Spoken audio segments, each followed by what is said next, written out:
La passion m'a été communiquée aussi, et surtout grâce aux clients, des interactions qu'on peut avoir avec eux. Quand je suis au comptoir, j'adore pouvoir discuter avec les clients, ou même au téléphone. Tiens, ça, tu le poses comment? Est-ce que tu peux m'envoyer une photo de ton résultat? Qu'est-ce que tu en penses, etc. Et donc, petit à petit, de commercial, je suis devenu quincaillier. J'aime beaucoup toucher les produits, c'est avec ça qu'on apprend.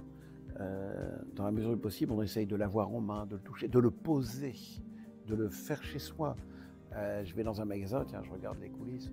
C'est quoi comme charnière? Quand on parle d'un produit, c'est toujours, on va dire, compliqué. Est-ce que c'est le côté émotion quand on va le toucher? Parce qu'on peut avoir de l'émotion quand on va le toucher. Je vais parler par exemple de boutons, poignées. Voilà, quand on prend une poignée en main, quand on va la toucher, il y a quelque chose. Une poignée avec un rebord saillant qui pourrait marquer entre guillemets la main. Voilà, non, ça c'est pas possible. Et après on parle d'une ferrure, quelque chose de plus technique. Voilà, on va aller chercher le mouvement le plus ergonomique, le montage le plus simple, et on va privilégier aussi tout ce qui sera réglage dans le choix de la quincaillerie. C'est quelque chose qu'on sent. Ça, c'est une réflexion que je me fais souvent avec Sabrina. Quand on va sur un salon, il nous faut pas, on n'a pas besoin de décortiquer un stand pour voir ce qui va nous intéresser. Au premier coup d'œil, on a compris. C'est quelque chose qui se vit, c'est pas facile à raconter. C'est une bonne question. C'est vraiment pas facile d'y répondre. La première chose, je dirais, c'est la curiosité. La curiosité, le goût pour l'innovation, la technicité et le goût pour le beau aussi. C'est aimer en fait le challenge d'aller trouver le produit qui va participer en fait à embellir des intérieurs et à aider nos clients à faire des beaux projets. Et quand on a trouvé un beau produit, qu'on voit que ça accroche chez les clients, qu'ensuite on reçoit des photos de réalisation, là on se dit qu'on a tout gagné et c'est super chouette.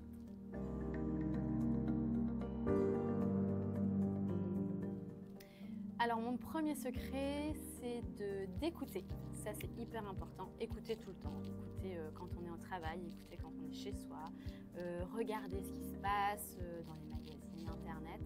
Et déjà ça, c'est un premier secret parce qu'on arrive à capter un peu ce qu'il faut trouver pour améliorer les intérieurs, répondre au marché et aux tendances.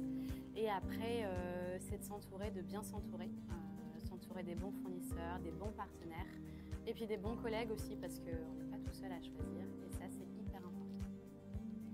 Et surtout à la fin, c'est de sentir qu'en fait, ce qu'on vous présente, c'est exactement ce dont a besoin notre client pour réaliser son projet, pour se différencier et réussir à la fin.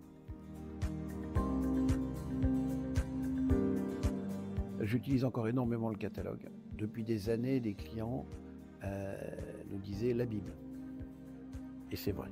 Au téléphone, on entend quand le client prend le catalogue. Le 4 kg 440, on l'entend au téléphone.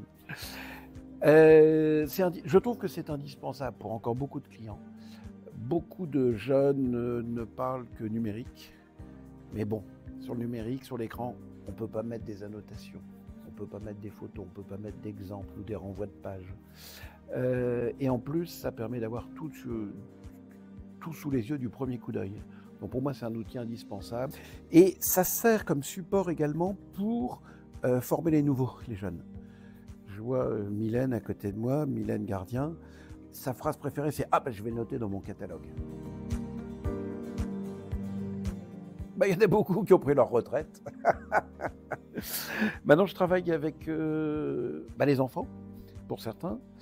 Ce qu'ils ont évolué par rapport aux parents, ils sont beaucoup plus formés techniquement au niveau des études.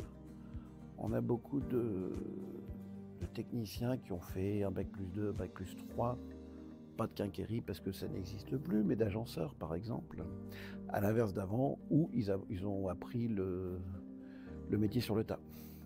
Et il y a plus de clients avec tous leurs doigts, chose qu'il n'y avait pas avant. Rien n'est acquis, on est quand même sur un marché qui bouge. Sur une décennie, il peut se passer quand même pas mal de choses. Il faut en permanence être en veille. La gamme produit chez NMC est en perpétuelle évolution.